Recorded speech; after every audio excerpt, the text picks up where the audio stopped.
રાજકોટમાં મહિલા સુરક્ષા પર સવાલ ઉઠાવતો વધુ એક કિસ્સો પ્રકાશમાં આવ્યો છે। બી ડિવિઝન પોલીસ મથકમાં એક સગીરા સાથે દુષ્કર્મ થયાની ગંભીર ફરિયાદ નોંધાતા ખળભળાટ મચી ગયો છે। મુખ્ય આરોપી અરમાન અયુબ શેખે સગીરાને લલચાવી ફૂસલાવી અમદાવાદની એક હોટલમાં લઈ જઈ તેની સાથે દુષ્કર્મ આચર્યું હતું।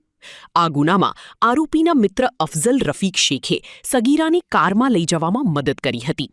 પોલીસે આ મામલે પોક્સો સહિતની કડક કલમો હેઠળ ગુનો નોંધી બંને આરોપીઓને જેલના સળિયા પાછળ ધકેલી દીધા છે। એસીપી ભાવેશ જાધવે આ મામલે સત્તાવાર નિવેદન આપી આગળની તપાસ તેજ હોવાનું જણાવ્યું છે।